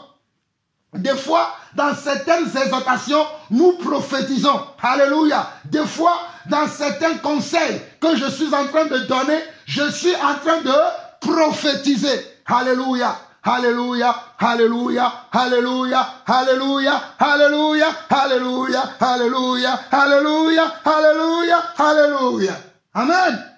Je vais finir et nous allons prier dans 1 Jean chapitre 2.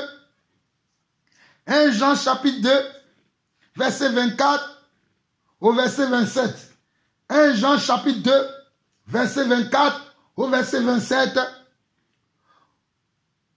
Pour ce que vous avez entendu dès le commencement. Non. Que ce que vous avez entendu dès le commencement demeure en vous. Si ce que vous avez entendu dès le commencement demeure en vous, vous demeurerez aussi dans le Fils et dans le Père. Regardez. Ce que nous avons entendu dans le commencement, c'est la parole révélée de Yeshua à Mashiach. C'est la parole révélée de Jésus-Christ que nous avons entendu dès le commencement. Voilà pourquoi l'apôtre Jean va dire, demeurez dans cette parole. Ne sortez pas là-dedans. Même s'il y a plusieurs sons de cloche que vous écoutez ainsi partout dans le monde aujourd'hui, vous demeurez dans ce que vous avez entendu et que vous avez reçu. Ne sortez pas de ces choses. Alléluia. Ne sortons pas de la vérité. N'allons pas dans les ramassis de mensonges qui sont sur le net aujourd'hui parce que tout le monde est devenu prédicateur alors qu'ils n'ont pas reçu de Dieu un ministère. Mais ils se sont autoproclamés des ministères. Mais toi, mon frère, toi, ma soeur qui m'entend, garde les choses que tu as reçues de Dieu. Alléluia. Que tu as reçues du Fils et que tu as reçu du Père. Verset 25. Et la promesse qu'il nous a faite, c'est la vie éternelle. Je vous ai écrit ces choses au sujet de ceux qui vous égarent. Il y a des gens qui nous égarent. Il y a des esprits qui vont chercher à nous égarer. Mais moi, je refuse l'égarement au nom de Jésus-Christ. Où que tu sois, mon frère, où que tu sois, ma soeur, dans le nom de Jésus, je chasse de ta vie, je chasse de ta communion avec le Seigneur tout esprit d'égarement. Nous disons non, nous refusons tout esprit d'égarement au nom du Seigneur Jésus-Christ. Et le verset 27 dit, pour vous, l'onction que vous avez reçue de lui demeure en vous et vous n'avez pas besoin qu'on vous enseigne, mais comme son onction vous enseigne toutes choses, qu'elle est véritable et qu'elle n'est point un mensonge, demeurez en lui selon les enseignements qu'elle vous a donnés. Regardez, quand on dit pour vous, l'onction que vous avez reçue, on vous parle en même temps du Saint-Esprit. On vous dit, pour vous, le Saint-Esprit que vous avez reçu, qui demeure en vous, vous n'avez pas besoin qu'on vous dise autre chose. Parce que le Saint-Esprit là est déjà en vous et il vous enseigne la vérité. Il vous déclare, il prend les choses du Père et il vous l'annonce. Comme Jésus nous l'a montré comment dans Jean chapitre 14, dans Jean chapitre 15 et dans Jean chapitre 16. Voilà pourquoi j'ai commencé progressivement afin de vous amener à comprendre la pensée de l'Esprit selon ce que moi j'ai reçu ou selon ce que moi j'ai compris de l'Esprit. Pour vous, l'onction que vous avez reçue de lui demeure en vous et vous n'avez pas besoin qu'on vous enseigne, mais comme son onction vous enseigne toutes choses, qu'elle est véritable et qu'elle n'est point un mensonge, demeurez en lui selon les enseignements qu'elle vous a donnés. Alors mes chers frères et sœurs, c'est ainsi que je vais achever pour nous dire à nous tous que l'Esprit a plusieurs facettes dans l'Église.